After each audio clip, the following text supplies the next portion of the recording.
নমস্কার, আপনারা দেখছেন এসবি ত্রিপুরা ব্লগ। আমি শ্যামল বিশ্বাস।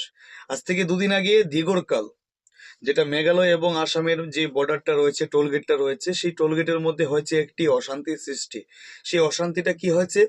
মেঘালয় থেকে আসা একটি মাল বোঝাই গাড়ি, যেটি দিগরকাল টোল গেটের মধ্যে নর্মালি জেনারেল যেটা চেকিং হয়, সেই চেকিং এর মধ্যে যারা চেকিং করে ওদের সাথে কোনো একটা কারণে কথাবার্তাতে সেটা ঝগড়া লেগে যায়। কথা অনেক কিছু হতে পারে, আর ঝগড়া লাগার কারণ সেটা আপনারা অনেক যারা গাড়ি নিয়ে চলেন তারা আপনারা বুঝতে পারছেন।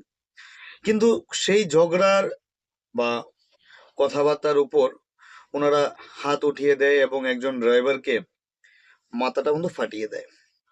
আজকে একটু প্রশাসন সামনে রয়েছে, তারপরও কিন্তু এই ধরনের কুকর্ম সেটা হতে যাচ্ছে এবং ড্রাইভারের সাথে অত্যাচার হচ্ছে।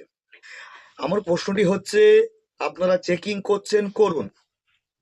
চেকিং এর পরেও আপনি কিভাবে মালটা চলে আসে, যে কোনো কোনো দু নম্বরই মাল? তার মানে কি আপনারা কমিশন খাচ্ছেন? আচ্ছা, একটা কথা বলুন।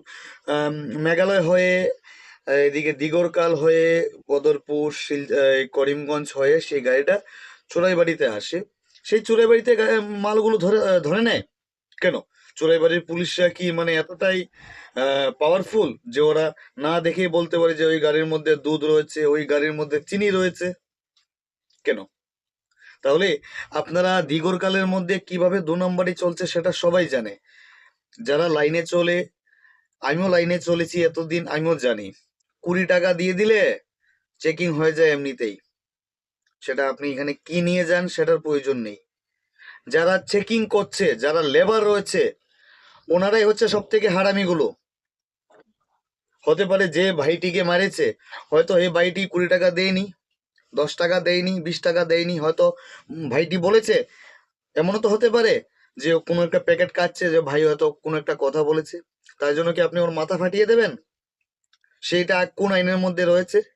আর এই জিনিসটি হচ্ছে আমাদের পুলিশ প্রশাসনের সামনে। তাহলে পুলিশ প্রশাসন কি করছে? পুলিশ প্রশাসন কি করছে আজকে? মানে আসাম গভর্নমেন্ট, এমনকি ত্রিপুরা গভর্নমেন্টের কোনো ক্ষমতা ক্ষমতা এখন অবধি হয়নি যে একটা মেশিন বসিয়ে দেয় ওইখানটায়, চেকিং করবে প্রতিটা গাড়ি। একজন ড্রাইভার সে বিভ্রান্ত হবে না, সে লাইনে ফুট করে চলে যাবে। সে তার লোডিং মানে এক জায়গা থেকে অন্য জায়গায় সে তার যে সময়সীমাটা রয়েছে সেটা সে মেকআপ করতে পারবে।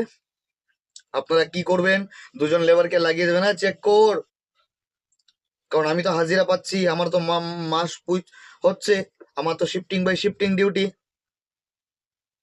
তাহলে এটা হচ্ছে পুলিশ প্রশাসন এবং সরকারের গাফিলতির কারণে এই যে যারা লেবাররা রয়েছে ওনারা মাথায় চড়ে বসেছে।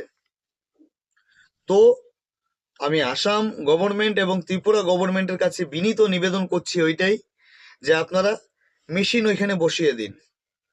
যতগুলো চেকপোস্ট রয়েছে, গেট রয়েছে, এখানে মেশিন বসিয়ে দিন। একটা ড্রাইভারকে বিভ্রান্ত করবেন না।